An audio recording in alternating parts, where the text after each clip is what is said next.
L'année 1572 marque un tournant brutal dans l'histoire de France. Depuis près d'une décennie, le royaume est déchiré par des guerres de religion opposant catholiques et protestants, appelés huguenots. La paix semble pourtant s'installer avec la signature du traité de Saint-Germain-en-Laye en 1570, accordant aux huguenots des droits importants et plusieurs places fortes. Mais cette coexistence précaire cache des tensions profondes qui vont bientôt éclater de manière sanglante. Paris, capitale du royaume, est alors une poudrière où cohabitent environ 220 000 habitants, dont une minorité huguenote, influente mais impopulaire. La ville est massivement catholique, et les prédicateurs y attisent la haine contre les hérétiques. Dans ce climat tendu, un événement va servir de détonateur à l'une des plus grandes tragédies de l'histoire française, le massacre de la Saint-Barthélemy. Au printemps 1572, la cour française prépare un événement majeur, le mariage entre Henri de Navarre, chef protestant et roi du petit royaume de Navarre, et Marguerite de Valois, sœur du roi Charles IX. Cette union politique est censée sceller définitivement la réconciliation entre catholiques et protestants. Henri de Navarre, alors âgé de 19 ans, est l'un des plus puissants leaders huguenots. Cousin éloigné du roi, il se trouve dans la ligne de succession au trône de France. Marguerite, surnommée Margot, a 20 ans et est connue pour sa beauté et son esprit vif. Leur mariage est une véritable opération diplomatique orchestrée par la reine-mère Catherine de Médicis, qui cherche à maintenir l'équilibre entre les deux camps religieux. Les festivités débutent le 18 août 1572 à Paris. De nombreux nobles protestants viennent assister à la cérémonie, parmi lesquels l'amiral Gaspard de Coligny, chef militaire et spirituel des Huguenots. Ces derniers défilent dans les rues de Paris, confiants en la protection que leur accorde le roi. Mais leur présence dans la capitale catholique suscite méfiance et hostilité parmi la population parisienne. Le mariage est célébré le 18 août en la cathédrale Notre-Dame, où Henri de Navarre se contente de poser sa main sur l'autel, refusant d'assister à la messe. Ce geste symbolique déjà montre les limites de cette réconciliation apparente. Les festivités se poursuivent pendant plusieurs jours, marqués par des bals, des banquets et des tournois. Mais sous cette façade de joie et d'unité, les complots se trament dans l'ombre. Le 22 août 1572, alors qu'il regagne son hôtel particulier après une réunion au Louvre, l'amiral de Coligny est victime d'une tentative d'assassinat. Un tireur embusqué depuis une maison de la rue de la Tisserandie lui tire une balle d'arquebuse qui lui fracasse l'épaule gauche et lui arrache un doigt. L'agresseur, nommé Maurevert, parvient à s'échapper. Les investigations révéleront rapidement qu'il est au service du duc de Guise, l'un des plus farouches leaders catholiques. Cette tentative d'assassinat met le feu aux poudres. Les Huguenots, furieux, réclament vengeance et se massent devant le Louvre pour exiger des explications du roi. Charles IX, d'abord choqué, tente de calmer les esprits en promettant une enquête approfondie. Il se rend même au chevet de l'amiral blessé pour lui assurer sa protection et sa détermination à châtier les coupables. Mais cette visite ne parvient pas à apaiser la colère des Huguenots, qui sentent un complot se tramer contre eux. Pendant ce temps, à la cour, la panique s'installe. Catherine de Médicis et ses conseillers craignent une riposte huguenote qui pourrait dégénérer en guerre civile à Paris même. Le duc de Guise et les autres leaders catholiques, de leur côté, redoutent que le roi, sous l'influence de Coligny, ne s'allie définitivement avec les protestants contre eux.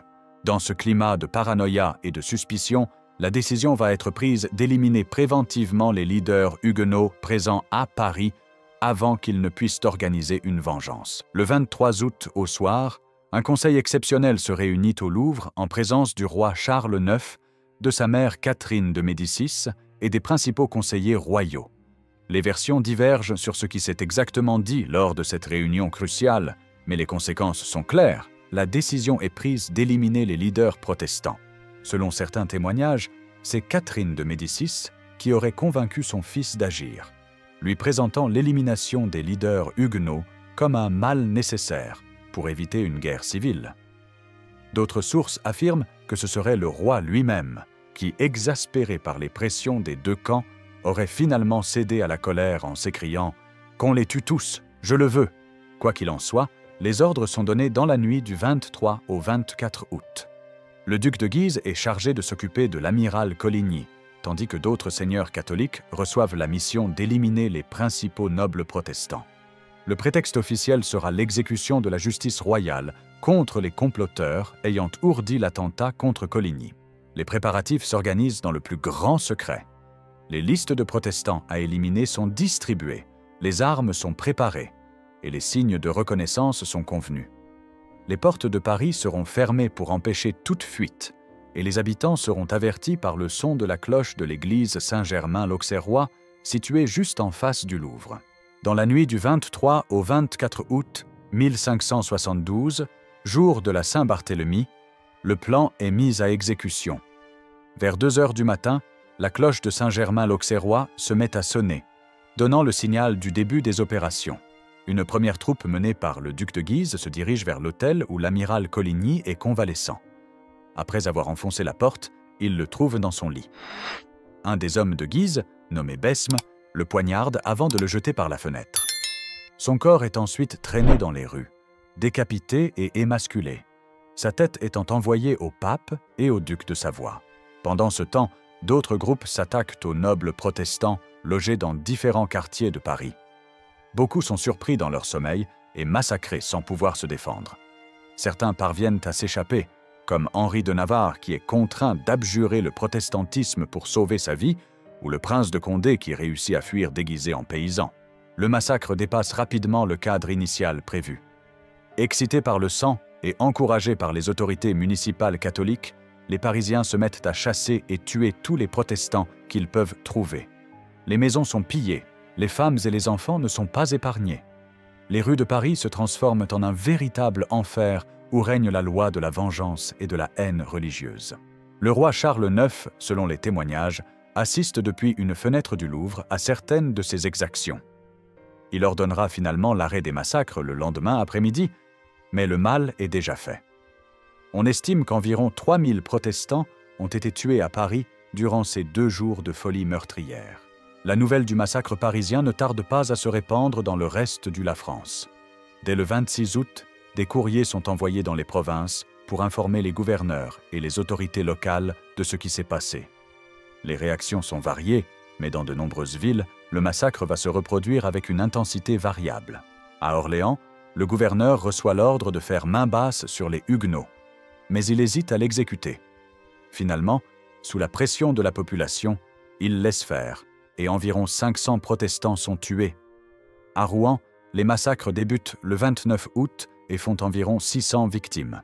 À Lyon, les autorités parviennent à maintenir l'ordre, mais plusieurs protestants sont tout de même assassinés. Dans certaines villes comme Bordeaux ou Toulouse, les gouverneurs refusent d'appliquer les ordres royaux et protègent leurs concitoyens protestants.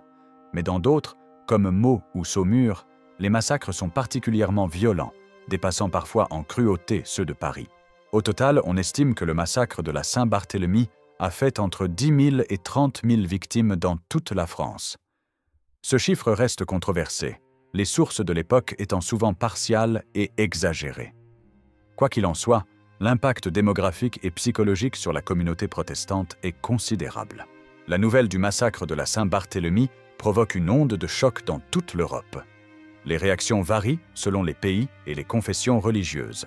Dans les pays catholiques, comme l'Espagne de Philippe II ou l'État pontifical, la nouvelle est accueillie avec satisfaction. Le pape Grégoire XIII fait célébrer des actions de grâce et commande même une médaille commémorative représentant un ange tenant une croix et une épée, avec la légende Hugonotorum Strages 1572. Le massacre des Huguenots 1572. En revanche, dans les pays protestants, l'indignation est immense.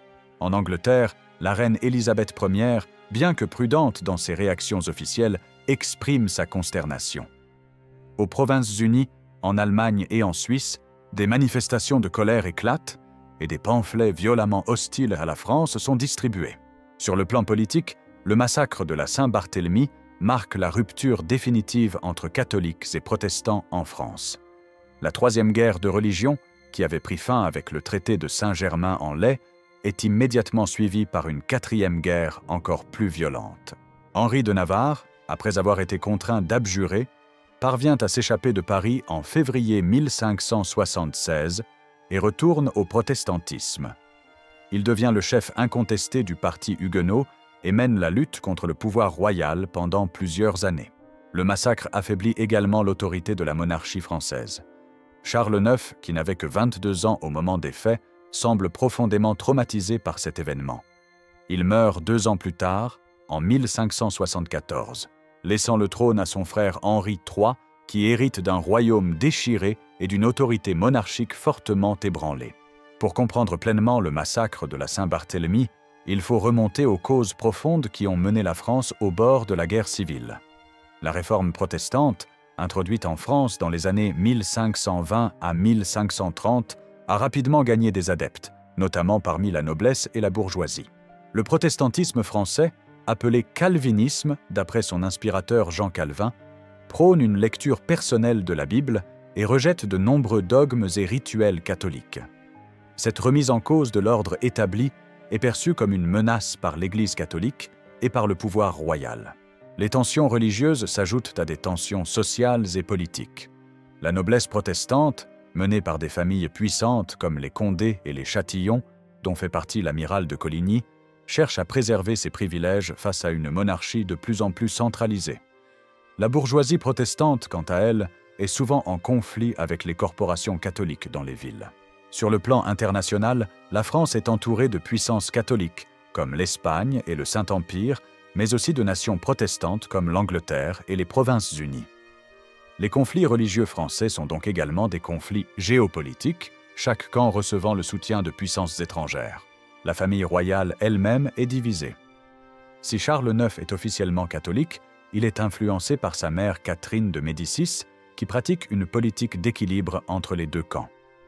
Son frère, le duc d'Anjou, futur Henri III, penche plutôt pour le parti catholique intransigeant, tandis que son autre frère, le duc d'Alençon, est plus favorable aux protestants. C'est dans ce contexte de tensions multiples que le massacre de la Saint-Barthélemy va éclater, révélant la fragilité de la coexistence entre les deux communautés religieuses. Catherine de Médicis, reine-mère et véritable maîtresse du royaume pendant les minorités de ses fils, joue un rôle central dans les événements de la Saint-Barthélemy.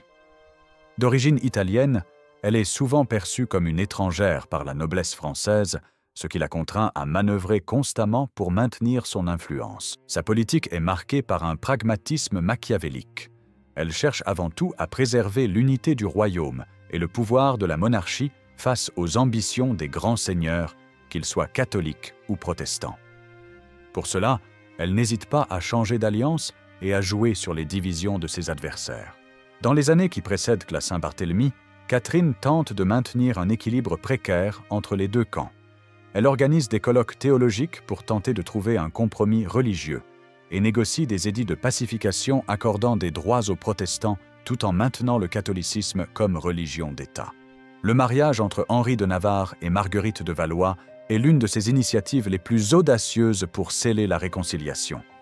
Mais lorsque l'attentat contre Coligny menace de déclencher une guerre civile à Paris même, elle choisit le camp de la répression préventive.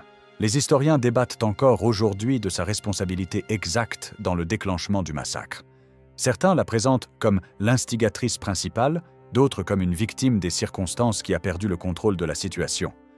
Quoi qu'il en soit, son nom reste indissociablement lié à cette tragédie. Gaspard de Coligny, amiral de France et chef du parti protestant, est l'une des figures les plus importantes de cette période. Né en 1519 dans une famille noble de Picardie, il se convertit au protestantisme dans les années 1550 et devient rapidement l'un des leaders les plus influents du mouvement huguenot. Militaire de grande valeur, il participe à plusieurs guerres contre l'Espagne et défend efficacement les intérêts protestants lors des premières guerres de religion en France. Après la signature du traité de Saint-Germain-en-Laye en 1570, il devient le principal conseiller du roi Charles IX et cherche à orienter la politique française dans un sens plus favorable aux protestants. Son influence sur le jeune roi inquiète particulièrement les catholiques intransigeants, qui le voient comme une menace pour l'Église et pour le royaume. Ils l'accusent de vouloir entraîner la France dans une guerre contre l'Espagne au profit des intérêts protestants. L'attentat du 22 août 1572 contre sa personne est le déclencheur immédiat du massacre. Sa mort brutale, suivie de celle de nombreux autres leaders protestants, porte un coup sévère au parti huguenot qui perd en quelques jours une grande partie de son encadrement. Coligny reste une figure controversée de l'histoire de France. Pour les protestants, il est un martyr de la foi, un homme d'État visionnaire qui cherchait à moderniser le royaume. Pour les catholiques, il est un traître qui a voulu détruire l'unité religieuse de la France. Quoi qu'il en soit, son rôle dans les événements de 1572 est indéniable, et sa mort marque un tournant dans les guerres de religion. Le massacre de la Saint-Barthélemy a des conséquences profondes et durables sur l'histoire de France. Sur le plan religieux, il rend toute réconciliation entre catholiques et protestants quasi impossible pendant plusieurs décennies. Les Huguenots, traumatisés par cette trahison, se replient sur eux-mêmes et se militarisent pour se protéger. Sur le plan politique, il affaiblit considérablement l'autorité monarchique. Le roi Charles IX, qui a personnellement donné l'ordre du massacre, perd toute crédibilité aux yeux de ses sujets. Son frère et successeur, Henri III, hérite d'un royaume déchiré et d'une couronne contestée. Sur le plan social, le massacre exacerbe les haines confessionnelles et crée des blessures qui mettront des générations à cicatriser. La méfiance entre les deux communautés devient la norme et les coexistences pacifiques deviennent exceptionnelles. Sur le plan international, la France perd son prestige et son influence en Europe. Les puissances protestantes se détournent d'elle, tandis que les puissances catholiques, bien que satisfaites de l'élimination des Huguenots, méprisent une monarchie qui a eu recours à un tel massacre pour résoudre ses problèmes internes. À plus long terme, la Saint-Barthélemy préfigure la radicalisation des conflits religieux en Europe. Elle montre que les tensions confessionnelles peuvent dégénérer en violences extrêmes et que les autorités politiques peuvent utiliser la religion pour justifier des actes de barbarie. Il faudra attendre l'édit de Nantes, promulgué par Henri IV en 1598, pour que les protestants retrouvent une place légale en France. Et encore, cet édit sera révoqué par Louis XIV en 1685, provoquant l'exil de milliers de Huguenots et un nouveau traumatisme pour la France. Le massacre de la Saint-Barthélemy a laissé une trace profonde dans la mémoire collective française et européenne. Dès l'époque, il a fait l'objet de nombreuses interprétations et instrumentalisations politiques et religieuses. Pour les protestants, il est rapidement devenu le symbole de la persécution catholique et de la trahison du pouvoir royal. De nombreux pamphlets et récits, souvent exagérés, circulent dans les pays protestants pour dénoncer la barbarie française. Le mot bartholoméen entre même dans le langage courant pour désigner ceux qui commettent des massacres religieux. Pour les catholiques, le massacre est longtemps présenté comme une mesure de police nécessaire pour prévenir une conspiration protestante contre le royaume. Les historiens catholiques du XVIIe siècle, comme le père Maimbourg, minimisent l'ampleur du massacre et justifient l'action du roi Charles IX. Au XVIIIe siècle, les philosophes des Lumières, comme Voltaire, utilisent la Saint-Barthélemy pour dénoncer l'intolérance religieuse et les dangers du fanatisme. Le massacre devient un argument dans la lutte pour la liberté de conscience et la séparation des églises et de l'État. Au XIXe siècle, avec le développement de l'historiographie scientifique, le massacre fait l'objet d'études plus approfondies et nuancées. Des historiens comme Jules Michelet ou Henri Martin tentent de restituer les faits avec objectivité, tout en analysant les causes profondes de l'événement. Aujourd'hui, la Saint-Barthélemy est enseignée dans les écoles comme un moment crucial de l'histoire de France, illustrant les dangers de l'intolérance religieuse et les difficultés de la coexistence entre différentes confessions. Elle reste un sujet de recherche pour les historiens qui continuent de débattre de ses causes, de son déroulement exact et de ses conséquences. Pour reconstituer les événements de la Saint-Barthélemy, les historiens disposent de plusieurs types de sources, chacune avec ses biais et ses limites. Les sources narratives contemporaines, comme les mémoires de participants ou les lettres de diplomates étrangers, offrent des témoignages directs mais souvent partiaux. Parmi les plus connus, on trouve les mémoires du duc de Guise, les lettres de l'ambassadeur vénitien Michel Suriano ou le récit de l'huguenot François de Lanoux. Les sources administratives, comme les registres paroissiaux ou les archives municipales, permettent d'évaluer l'ampleur du massacre dans différentes villes. Elles sont souvent lacunaires, car de nombreux documents ont été détruits ou falsifiés dans les années qui ont suivi les événements. Les sources iconographiques, comme les gravures ou les peintures, donnent une idée de la perception du massacre à l'époque et dans les siècles suivants. Elles sont souvent symboliques et ne doivent pas être prises au pied de la lettre comme des représentations fidèles des faits. L'interprétation de ces sources a beaucoup évolué au cours du temps. Les historiens protestants du XVIe siècle, comme Théodore de Bèze, présentent le massacre comme un crime prémédité contre des innocents. Les historiens catholiques, au contraire, le justifient comme une action défensive contre une menace protestante.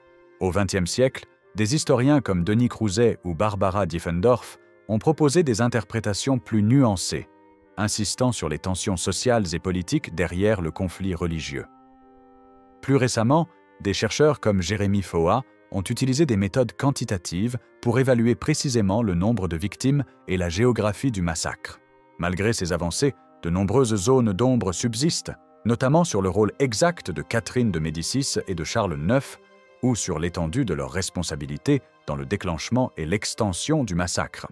Le massacre de la Saint-Barthélemy a inspiré de nombreuses œuvres artistiques et littéraires à travers les siècles, reflétant les différentes manières dont cet événement a été perçu et interprété. Dès le XVIe siècle, des poètes comme Agrippa d'Aubigné ou Théodore de Bèze composent des vers dénonçant la barbarie du massacre et célébrant le martyre des protestants. Ces œuvres circulent clandestinement dans les communautés huguenotes et contribuent à forger une mémoire collective de la persécution. Au XVIIe siècle, le dramaturge Jean Racine s'inspire de la Saint-Barthélemy pour sa tragédie Athalie, bien que l'action soit située dans un contexte biblique. Plus directement, le compositeur italien Claudio Monteverdi utilise le massacre comme toile de fond pour son opéra Il combattimento di Tancredi e Clorinda. Au XIXe siècle, le peintre François Dubois réalise une immense toile représentant le massacre de Paris, devenue l'image la plus célèbre de cet événement. Le roman La Reine Margot d'Alexandre Dumas, publié en 1845, popularise l'épisode auprès du grand public et en fait un moment clé de l'imaginaire historique français.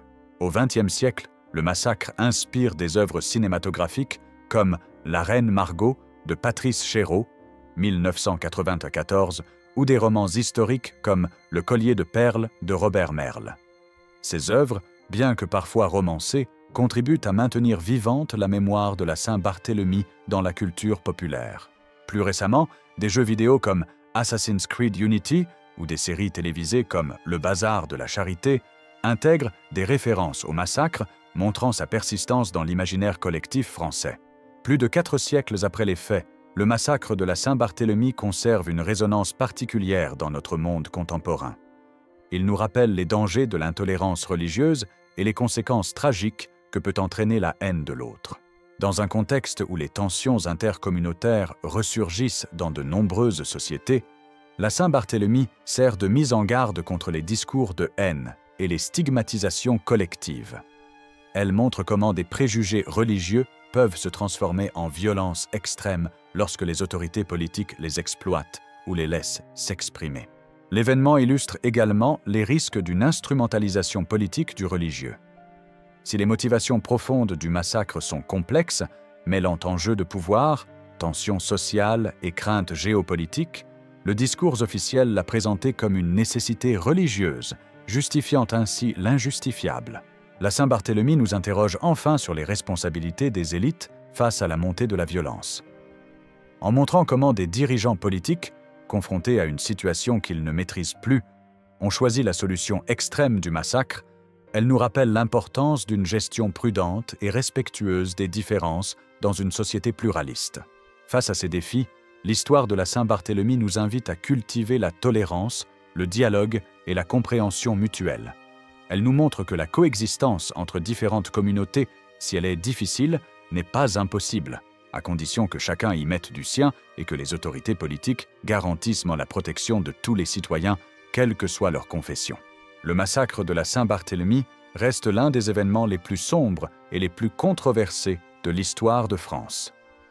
En quelques jours, des milliers de personnes ont été tuées au nom de leur foi, et le royaume a failli sombrer dans le chaos total. Plus de 4 siècles plus tard, les causes exactes de cette tragédie et l'étendue des responsabilités de chacun des acteurs font encore débat parmi les historiens. Mais une chose est certaine, la Saint-Barthélemy a profondément marqué la conscience collective française et européenne, et continue de nous interpeller sur les dangers de l'intolérance et du fanatisme. En racontant cette histoire, nous ne cherchons pas à rouvrir de vieilles blessures, mais à tirer les leçons du passé pour construire un avenir plus pacifique et respectueux des différences. Car c'est en comprenant nos erreurs collectives que nous pouvons espérer ne pas les reproduire. La Saint-Barthélemy nous rappelle que la liberté de conscience et la tolérance religieuse ne sont pas des acquis, mais des conquêtes qu'il faut constamment défendre. Elle nous montre aussi que, même dans les moments les plus sombres de notre histoire, il y a toujours place pour l'espoir d'une réconciliation et d'une coexistence pacifique. C'est sans doute cette leçon qui reste la plus précieuse aujourd'hui, dans un monde où les tensions intercommunautaires ressurgissent avec une nouvelle intensité. En nous rappelant les tragédies du passé, l'histoire de la Saint-Barthélemy nous invite à construire un avenir fondé sur le respect mutuel et la reconnaissance de notre humanité commune.